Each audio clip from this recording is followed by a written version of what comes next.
بسم الله الرحمن الرحيم. السلام عليكم ورحمة الله وبركاته.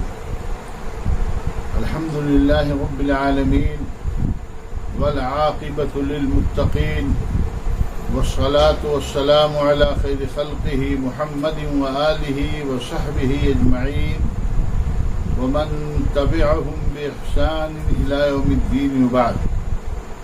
أعوذ بالله من الشيطان الرجيم. بسم الله الرحمن الرحيم. قل للمؤمنين يغضوا من أبصارهم ويحفظوا فروجهم ذلك أزكى لهم إن الله خبير بما يصنعون. وقل للمؤمنات يغضضن من أبصارهن ويحفظن فروجهن. الآيات. برادران اسلام، ناظرین کرام، میری عفت ماؤں، بہنوں اور بیٹیوں، آج کے درس کا موضوع ہے نظریں نیچی رکھیں۔ اسلام نے عصمت و عفت کی حفاظت اور لوگوں کو فحاشی، بے حیائی اور بدکاری جیسی سماجی برائیوں سے بچانے اور محفوظ رکھنے کے لیے کئی اصول بتائے ہیں، جن پر عمل کر کے لوگ ان برائیوں سے بچ کر اپنی عصمت و عفت کی حفاظت کر سکتے ہیں۔ ان اصولوں میں سے ایک اہم اصول غض بصر ہے، یعنی نگاہوں کو پست رکھنا، نگاہوں کو نیچی رکھنا۔ اللہ تعالیٰ نے سورہ النور کی آیت نمبر 30 اور 31 میں مومن مردوں اور مومنہ عورتوں کو اپنی نگاہیں پست رکھنے کا حکم دیا ہے۔ اللہ رب العالمین نے فرمایا کہ قل للمؤمنین یغضوا من ابصارہم، اے نبی کریم صلی اللہ علیہ وسلم، مومن مردوں کو آپ حکم دیجئے کہ وہ اپنی نگاہوں کو پست رکھیں، وَيَحْفَظُوا فُرُوجَهُمْ، اور اپنی شرمگاہوں کی حفاظت کریں۔ ذَلِكَ أَزْكَى لَهُمْ، یہ چیز ان کے لیے زیادہ بہتر اور پاکیزہ ہے۔ إِنَّ اللَّهَ خَبِيرٌ بِمَا يَصْنَعُونَ، اللہ رب العالمین تمام باتوں سے باخبر ہے جس کو لوگ کرتے ہیں۔ آگے اللہ رب العالمین نے فرمایا وَقُلْ لِلْمُؤْمِنَاتِ يَغْضُضْنَ مِنْ أَبْصَارِهِنَّ وَيَحْفَظْنَ فُرُوجَهُنَّ، اے نبی کریم صلی اللہ علیہ وسلم، مومنہ خواتین کو بھی آپ حکم دے دیجئے کہ وہ بھی اپنی نگاہیں پست رکھیں اور اپنی شرمگاہوں کی حفاظت کریں۔ اللہ رب العالمین نے اس آیت کریمہ میں مومن مردوں کو اور مومنہ عورتوں کو اپنی نگاہیں پست رکھنے کا حکم دیا ہے۔ مردوں کے حکم میں دیگر احکام کی طرح اگرچہ عورتیں بھی شامل اور داخل ہو گئی تھی، لیکن غض بصر کی اہمیت کے پیش نظر اللہ رب العالمین نے تاکیدی طور سے دوبارہ عورتوں کو باضابطہ اور باقاعدہ حکم دیا ہے۔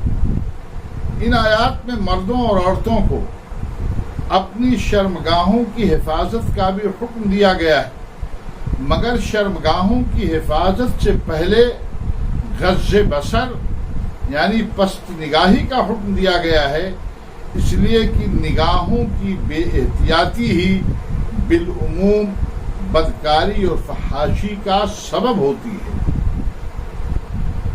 چنانچہ بعض سلف نے فرمایا ہے، بعض علماء نے فرمایا ہے کہ النظر سہام سم الی القلب، یعنی نظر ایک زہریلا تیر ہے جو دل کے آر پار ہو جاتا ہے، جو دل کو خراب کر دیتا ہے، جو دل میں لگ کر کے انسان کو ہلاک و برباد کر دیتا ہے۔ اس لیے مسلمانوں کو بدنگاہی سے بچتے ہوئے اپنی نگاہوں کو پست رکھنا چاہیے اور اجنبی عورتوں کو دیکھنے سے مکمل اجتناب کرنا چاہیے۔ اس حکم کے اندر تصویریں اور ویڈیوز بھی ہیں، یعنی اجنبی خواتین کی تصویریں بھی نہ دیکھی جائیں اور ایسی ویڈیوز بھی نہ دیکھی جائیں جن میں اجنبی خواتین رہتی ہوں یا اجنبی مرد رہتے ہوں۔ عورتوں کے لیے بھی یہی ہے کہ ایسے مردوں کو جو اجنبی ہوں ان کو وہ نہ دیکھیں، نہ آمنے سامنے دیکھیں،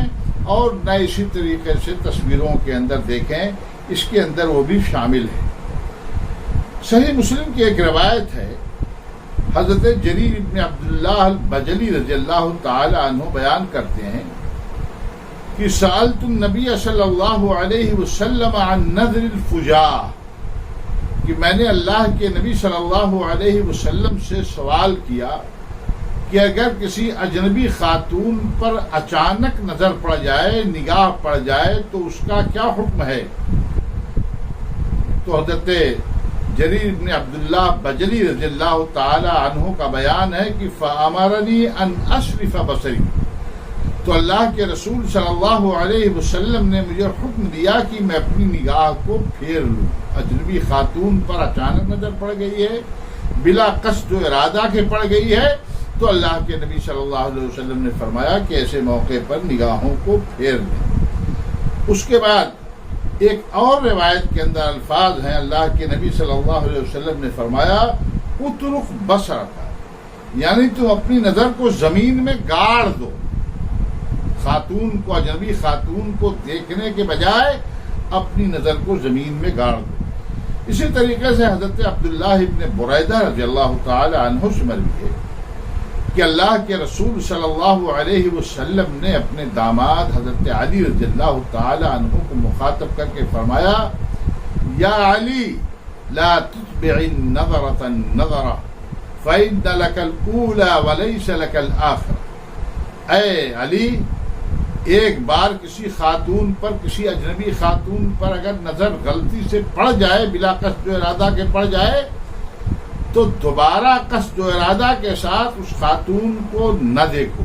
یہ اللہ کے نبی صلی اللہ علیہ وسلم نے فرمایا، اور کہا پہلی نظر جو بغیر قصد و ارادہ کے نادانشتہ طور پر پڑ گئی تھی وہ تو معاف ہے، لیکن دوسری مرتبہ جب اس کے اوپر نظر ڈالو گے، دوسری مرتبہ اس کو دیکھنے کی کوشش کرو گے، تو اس میں قصد و ارادہ کا دخل ہوگا، اس لیے یہ معاف نہیں ہے، یہ تمہارے لیے جائز اور درست نہیں ہے۔ اسی طریقے سے صحیح بخاری میں ہے کہ اللہ کے رسول صلی اللہ علیہ وسلم نے صحابہ کرام رضی اللہ تعالی عنہم اجمعین کو راستوں میں بیٹھنے سے منع فرمایا۔ آپ نے فرمایا کہ یاکم والجلوس علی الطرقات، تم لوگ راستوں میں نہ بیٹھا کرو۔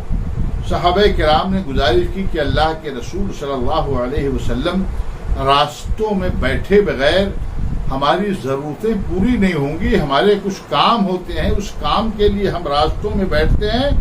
تو اللہ کے نبی صلی اللہ علیہ وسلم نے فرمایا کہ فَإِنْ أَبَيْتُمْ فَآتُوا حَقَّهُ، اگر تمہارا راستوں میں بیٹھنا ضروری ہی ہے اور ناگزیر ہے، تو اگر راستوں میں بیٹھ رہے ہو تو راستے کا حق دو۔ صحابہ نے پوچھا اللہ کے رسول صلی اللہ علیہ وسلم راستے کا حق کیا ہے؟ تو اللہ کے نبی صلی اللہ علیہ وسلم نے فرمایا، پہلے نمبر فرمایا غض البصر، راستے میں بیٹھو تو نگاہوں کو نیچی کر کے بیٹھو تاکہ تمہاری نگاہ کسی اجنبی خاتون پر نہ پڑنے پائے۔ اس کے بعد آپ نے فرمایا وکف العذی، راستے میں کوئی تکلیف دہ چیز پڑی ہو تو اس کو ہٹا دینا، یہ بھی راستے کا حق ہے۔ اور تیسرا حق آپ نے بیان فرمایا کہ ورد السلام، سلام کوئی کرے تو اس کے سلام کا جواب دینا۔ اور چوتھا حق آپ نے بتایا والامر بالمعروف والنہی عن المنکر، اچھی باتوں کا حکم دینا اور گندی اور خراب باتوں سے منع کرنا، یہ راستے کا حق ہے۔ اللہ کے نبی جناب محمد رسول اللہ صلی اللہ علیہ وسلم نے اس بات کا حکم دیا ہے۔ اس لیے تمام مسلمان مردوں اور عورتوں کو اللہ کے نبی صلی اللہ علیہ وسلم کی ان حدیث پر اور سورہ نور کی ان آیتوں کی روشنی میں اس بات پر عمل پیرا ہونا چاہیے کہ وہ اپنی نگاہوں کے ساتھ ساتھ اپنی شرمگاہوں کی حفاظت کریں، اپنی عصمت و عفت کی حفاظت کریں۔ اللہ رب العالمین ہم سب کو بد نگاہی کے فتنے سے محفوظ رکھے۔